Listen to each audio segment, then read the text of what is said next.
All right, we'll go ahead and round out our morning driver media availability with Jimmie Johnson, driver of the number 48 Lowe's Chevrolet. Jimmie, a couple of Kansas wins under your belt here. Talk a little bit about coming into the second round of the chase, the contender round, and your thoughts on being here at Kansas and the 3 races next up in the chase for the Sprint Cup. Yeah, ready to get going.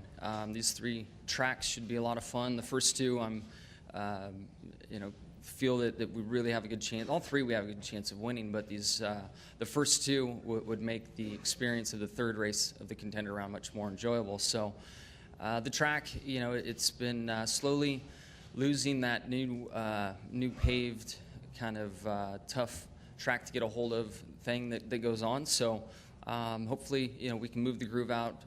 Doesn't look like the temperatures are going to be all that hot to help encourage that, but it's been months since we've been here, so in some respects I look back on our spring race and think, okay, we've got a good foundation to start from, but with a new rules package in play, things have just moved on down the road, so we're really coming back, it feels like to me, for the first time this year. Okay, we'll open up for questions for Jimmie. We'll start with Claire, then come up to Stan, then Ryan. Claire B. Lang, Sirius XM NASCAR Radio. You sat in on the enjoyment of Clint Boyer talking about him having a baby, which was quite entertaining, by the way. But my question to you is, how do you think it'll change him as a driver? When you had your first child, that was the question. When Jeff Gordon, it started to have kids, that was the question. And Jeff has said he wanted to race long enough in order to show kind of his resurgence that we're seeing now. How has it changed you as a driver? How do you think it will change Clint? Yeah, I'm sure it's a little different for everybody, but getting started, in the infant stage, you really don't want to be away from home, and when you do leave, you make sure that it's something that's really important, and obviously our jobs are, and through that experience I found that it made me, in some ways, enjoy my job more, and like the racing atmosphere even more, because I'm off now truly providing for my family in that kind of mindset. And then as time goes on and your children start to recognize the car on television, kind of get what's going on the track, without wanting to, you start racing for a little bit of a different cause, and seeing your children experience the success with you, and then also their honesty and their questions of, Daddy, you haven't won in a while. Why is Leo and Ella's daddy winning all the time? You're like, all right, that's cool, I get it. So, you just start racing. It just becomes much more of a family environment instead of kind of a solo environment. Inside the car, though, when my helmet's gone on, I've always been able to put that aside and race with a clear mind, and I think that's important. And I'd imagine it'd be the same for Clint.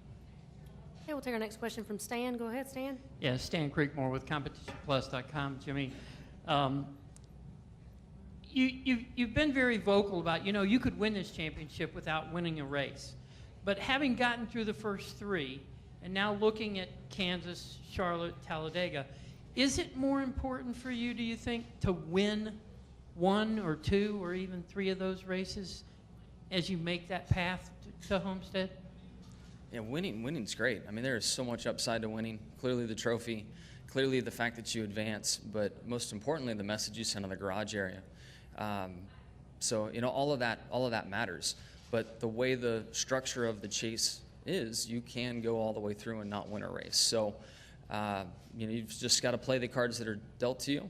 And in some ways, I look at the chase environment now and think that it could be more forgiving in some situations, and then in other situations, it could be a little more difficult to succeed. So the way the first round went for us, it was forgiving. We had 3 quality races, no wins, unfortunately.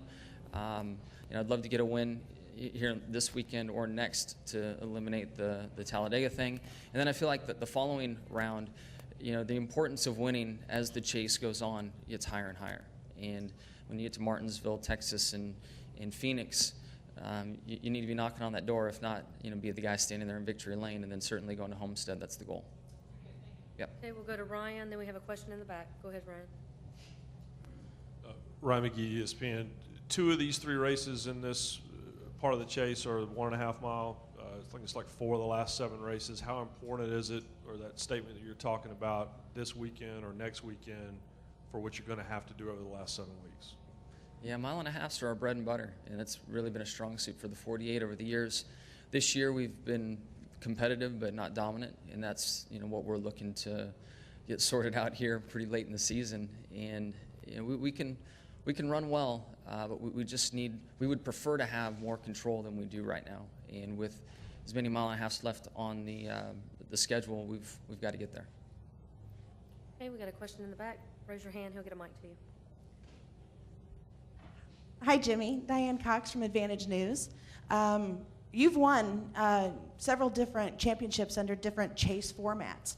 Are you fond of this chase format? Do you think it benefits the drivers as well as the fans? What would you say your favorite chase format is?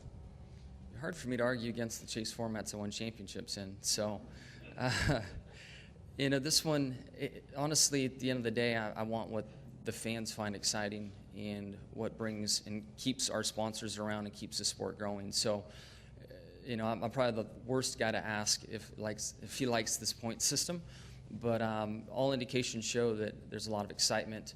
Ad buys are going up, sponsorships are renewing, new sponsors are coming in. So as long as we see that trend, I don't care what the format is. Okay, we'll take a question up front, then we'll go Chris, Lee, and Kenny. Hey, Jimmy, this is Todd Palmer with Kansas City Star. You kind of hinted at the Talladega Monster lingering out there in the last race. So just how critical are this weekend and at Charlotte to put yourself in a good position so if the worst happens at Talladega, you're still in a position to advance? Yeah, you still have to collect as many points as you can each and every week. And if you have 2 solid weeks here, a crash at Talladega might not hurt you as bad, especially if all the guys you're racing are in that wreck as well. But the best way to avoid any concerns at Talladega is to win. And one, maybe two, you know, 2 people, or maybe 1 will have that opportunity. But the other, I guess, 10 chasers will show up over there with a lot of pressure on them just to get to the checkered flag. Okay, we'll go Chris, Lee, Kenny. Jimmy, Chris, NightCatchFest.com. Can you talk about the anxiety level that you feel like on the racetrack between all the drivers between last year and this year? It seems like the racing's a little bit more intense. Is that because of anxiety, or is it just because there's so much on the line? I don't know what it is. I mean, I just think it's the end of the year and everybody's hungry. Everybody's trying to get what they can. You have the chasers doing their job, and then you look at a team like the Ganassi guys that aren't in the chase but have a lot of speed, and Kyle's trying to win his first, and McMurray's trying to be back on top of his game. So I just think it's the end of the year and everybody's ready to go. I feel like for a lot of the chasers in that first round of events, you knew you just really kind of had to be ahead of that bottom 4. And then we all moved on. And as we get closer to Homestead, I think the intensity for the chasers is going to start multiplying, a bunch as we go. So, and I think it starts here with Talladega at the end of this block. I think pressure is really going to start ramping up for everybody. Okay, go ahead, Lee. Lee Spencer, Motorsport.com. Can you talk a little bit about driver preference with steering wheels? Man, I don't really have a big preference. I know that weight's an issue from a team perspective.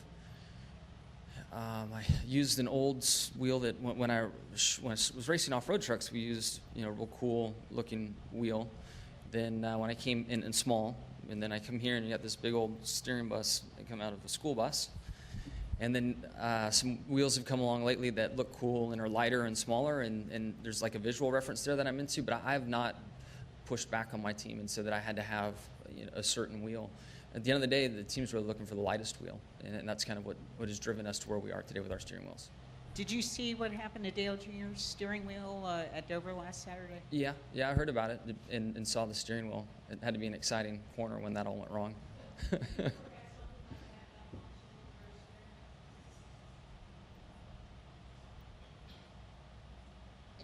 No, I don't think I have. I scared the hell out of a reporter one time in my off-road truck. I took the steering wheel off and handed it to him when we were going down the road. That went over well on a press ride. She started beating me with the steering wheel. Put it back on. Okay. That was it. Yep. All right, we'll take a question now from Kenny. Kenny Bruce with NASCAR.com. Jimmy, you mentioned the cooler temperatures, and maybe because of that, there wouldn't be the racing groove wouldn't widen out like you would normally anticipate. So how does that affect your preparation? And also, I'm guessing you can't search around for different grooves to find speed like you normally would. And would that make track position even more important? Yeah, it does. And it puts a huge importance on today in qualifying, your pit road pick, and then when you get in the race, the strategy. We saw a lot of two-tire stuff here in the spring, and I imagine it'll stay the same. So track position is going to really be the name of the game. Do you know how long it would have to get before that might not be a factor? No, I mean, I would think up in the 80s it would really help us. Good sunshine in the 80s. All right, final question, Nate. Nate Ryan, USA Today Sports. Jimmie, you certainly seem enthused about being here, and that's obvious. I mean, you've got a really high driver rating here, multiple wins, but there are a lot of other guys like Kyle Busch. He has not fared well here, and we've heard Brad say that this track could be as much as an X factor as Talladega, and this being sort of like a heartbreak ground for a favorite.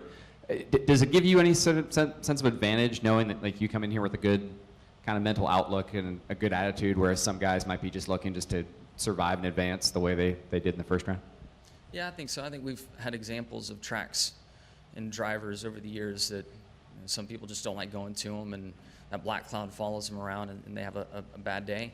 And it's one small piece of, I think, our success and our championships is that the races in the chase have been good tracks for us, and we show up with with a smile on our faces. We kind of know what we're looking for. If we're off base, we have notes, and also I have sensations of a successful weekend and know what to kind of search for and look for.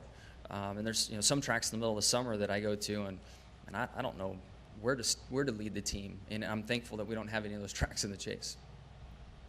Jimmie, thank you for your time this Yep. morning. Good luck this weekend.